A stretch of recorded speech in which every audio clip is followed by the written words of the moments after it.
ಕನ್ನಡ ವಿರೋಧಿ ಮಹಾನಗರ ಪಾಲಿಕೆ ಮಹಾಪೌರಿಗೆ ಧಿಕ್ಕಾರ ಧಿಕ್ಕಾರ. ನಿಲ್ಲಿಸಿ ನಿಲ್ಲಿಸಿ ನಿಲ್ಲಿಸಿ ನಿಲ್ಲಿಸಿ. ಕನ್ನಡ ವಿರೋಧಿ ಮಹಾನಗರ ಪಾಲಿಕೆ ಮಹಾಪೌರ ಉಪಮಹಾಪೌರಿಗೆ ಧಿಕ್ಕಾರ ಧಿಕ್ಕಾರ. ಕನ್ನಡ ವಿರೋಧಿ ಮಹಾಪೌರ ಬೆಳಗಾವಿ ಧಿಕ್ಕಾರ ಧಿಕ್ಕಾರ. ಬೇಕೇ ಬೇಕು ಬೇಕೇ ಬೇಕು. ಅಯ್ಯಯ್ಯೋ ಅಯ್ಯಯ್ಯೋ ಅಯ್ಯಯ್ಯೋ ಉಳಿಸಿ ಗೊತ್ತಿರ್ತಕ್ಕಂಥ ವಿಷಯ. ನಾವು ಬೆಳಗಾವಿ ಸಮಾಜವಾದಿ ಕನ್ನಡಿಗರು ಕಳೆದ ಮಾರ್ಚ್ 26ರಿಂದ ಬೆಳಗಾವಿ ಕರ್ನಾಟಕದ ಅವಿಭಾಜ್ಯ ಅಂಗ ಹಾಗೂ ಮಹಾಜನವೇ ಅಂತಿಮ ವರದಿ ಅನ್ನುವಂಥ ಮಾತನ್ನ ಹೋರಾಟ ಮಾಡ್ತಾ ಇದ್ದೀವಿ.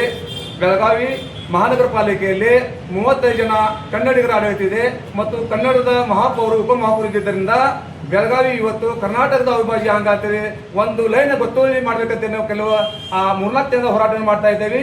ಲಜ್ಗಿಳಿತಕ್ಕಂಥ ಕನ್ನಡ ವಿದ್ರೋಹಿ, ಕನ್ನಡ ಸರ್ಕಾರ ವಿರೋಧಿ, ಕನ್ನಡ ನಾಡ ಜಲ ವಿರೋಧಿ ಆಗಿರ್ತಕ್ಕಂಥ ನಮ್ಮ ಮಹಾಪೌರರು ಹಾಗೂ ಬಿಜೆಪಿ ಆಡಳಿತ ಇರ್ತಕ್ಕಂಥ ಮಹಾನಗರ ಪಾಲಿಕೆ ಸರ್ಕಾರ ಇವತ್ತು ಕನ್ನಡ ವಿರೋಧಿ ಚಟುವಟಿಕೆ ಮಾಡ್ತಾ ಇದೆ. ಆದ ಕಾರಣ ಮೊನ್ನೆ ಜುಲೈ 9ರಂದು ನಮ್ಮ ಬೆಳಗಾವಿಯ ಪ್ರೆಸಿಡೆಂಟ್ ಮಹಾಪೌರರು ನಮ್ಮ ರಾಜ್ಯ ಸರ್ಕಾರದ ನಮ್ಮ ಇವತ್ತಿನ ಮುಖ್ಯಮಂತ್ರಿಗಳಾದಂತಹ ಡಿ.ಕೆ. ಶಿವಕುಮಾರ್ ಅವರು ಏರ್ಪೋರ್ಟ್ಗೆ ಬಂದಿದ್ರು. ಆದ್ರೂ ಒಂದು ಪಾರಂಪರಿಕ ಇರ್ತಕ್ಕಂಥ ಒಂದು ಸಂಸ್ಕೃತಿ ಇದೆ ಬೆಳಗಾವಿಯಲ್ಲಿ. ಯಾರೇ ಆಗಲಿ, ಯಾವುದೇ ಪಕ್ಷದವರಾಗಲಿ, ನಾವು ಒಂದು ಪ್ರಜೆ ಅವರು ಮುಖ್ಯಮಂತ್ರಿ ಬರಬೇಕಾದ್ರೆ ಏರ್ಪೋರ್ಟ್ಗೆ ಹೋಗಿ ಅವ್ರನ್ನ ಸ್ವಾಗತ ಮಾಡ್ಕೊಳ್ಬೇಕಂತ ಒಂದು ಪರಂಪರೆ ನಮ್ಮದು. ಅದನ್ನ ಇವತ್ತು ಅದನ್ನ ಇವತ್ತು ಬಿಜೆಪಿ ಅಡೆತಿರ್ತಕ್ಕಂಥ ಮಹಾನಗರದಲ್ಲಿ ಅದನ್ನ ಇವತ್ತು ಮುರಿದಾಕಿದಾರ. ಅದಕ್ಕೆ ಧಿಕ್ಕಾರ ಇರಲಿ. ಮತ್ತು ಮೊನ್ನೆ ಯಾವುದು ಉಸ್ತುವಾರಿ ಸಚಿವರು ಸತೀಶ್ ಜಾರಕಿಹೊಳಿ ಇಲ್ದ, ಆಮೇಲೆ ಸದಸ್ಯ ಶಾಸಕರು ಯಾರ್ದೂ ಇಲ್ದ ಕಳ್ಳತನ ಮಾರ್ಗವಾಗಿ ಹೋಗಿ ಶೇಮರ್ಗೆ ಭೇಟಿಯಾಗಿ 250 ಕೋಟಿ ಅನುದಾನ ಕೇಳ್ತಾರ. ಇದು ಲಜ್ಜೆಗಳಿತನ. ಯಾಕಂದ್ರೆ ಇವರಿಗೆ ಬೆಳಗಾವಿ ನಮ್ಮದು ಕರ್ನಾಟಕದ ಅನ್ನೋದಕ್ಕೆ ಇವರಿಗೆ ಅಭಿಮಾನ ಸ್ವಾಭಿಮಾನ ಇಲ್ಲ. ಮತ್ತು 250 ಕೋಟಿ ಕೇಳಲಿಕ್ಕೆ ಇವ್ರಿಗೆ ಯಾವ ಹಕ್ಕೈತಿ? ಇದು ನಾಚಿಕೆ ಮಾನ ಮರ್ಯಾದೆ ಇಲ್ಲ.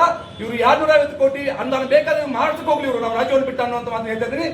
ಎಲ್ಲಿವರೆಗೆ ಮಹಾನಗರ ಪಾಲಿಕೆ ಬೆಳಗಾವಿ ಕರ್ನಾಟಕದ ಅವಿಭಾಜ್ಯ ಅಂಗ ಮಹಾಜನ ಮಂತ್ರಿ ವರದಿ ಅನ್ನುವಂತ ಎಲ್ಲರಿಗೂ ಗೊತ್ತು ಆಗೋದಿಲ್ಲ, ಅಲ್ಲಿವರೆಗೆ ನಮ್ಮ ಕರ್ನಾಟಕ ಸರ್ಕಾರದಿಂದ ಯಾವುದೇ ಅನುದಾನವನ್ನು ಮಹಾನಗರ ಪಾಲಿಕೆ ಬಿಡುಗಡೆ ಮಾಡೋಣ ಅಂತ ನಾವು ಒತ್ತಾಯ ಮಾಡ್ತಾ ಇದ್ದೀವಿ. ನಾವು ನೀವು ಮುಖಾಂತರ ನಮ್ಮ ರಾಜ್ಯ ಸರ್ಕಾರಕ್ಕೆ ಹಾಗೂ ಜಿಲ್ಲಾ ಉಸ್ತುವಾರಿ ಸಚಿವರಿಗೆ, ಸತೀಶ್ ಸಾಹೇಬರಿಗೆ ಹಾಗೂ ನಮ್ಮ ಚೀಫ್ ಕಾರ್ಯದರ್ಶಿಯಾದಂತಹ ಶಾಲಿನಿ ಲಕ್ಷ್ಮೀ ಮೇಡಮ್ ಅವರಿಗೆ, ಆಮೇಲೆ ನಗರ ಪ್ರಾಧಿಕಾರದ ಅಧಿಕಾರಿಯಾದಂತ ಕಾವೇರಿ ಮೇಡಮ್ ಅವರಿಗೆ ನಾವು ನಿಮ್ಮ ಮುಖಾಂತರ ಒಂದು ಅರ್ಜಿ ಕೊಡ್ತಾ ಇದ್ದೀವಿ. ದಯವಿಟ್ಟು ಆ ಗೊತ್ತೊಳ್ಳೆ ಅಂಗೀಕಾರ ಆಗುವವರಿಗೆ ಇದನ್ನು ನೀವು ಕೊಡಬಾರ್ದು. ಯಾಕಂದ್ರೆ ಇವತ್ತಿನ ನಾವು 2ನೇ ಹಂತದ ಇವತ್ತವನ್ನ ಹೋರಾಟವನ್ನು ಕೈಗೊಂಡಿದ್ದೀವಿ. ನಾವು ಏನು ಹೋರಾಟ ಇದ್ರೆ 2ನೇ ಹಂತದ ಹೋರಾಟ ಅಂದ್ರೆ ಯಾವುದೇ ರೀತಿ ಗೊತ್ತೊಳ್ಳೆ ಅಲ್ಲಿವರೆಗೆ ಅನುದಾನ ನೀಡಬಾರದು. ಇದು ನಮಗೂ ಗೊತ್ತೊಳ್ಳೆ ಆಗಿವರೆಗೆ ಈ ಹೋರಾಟ ಇರುತ್ತೆ.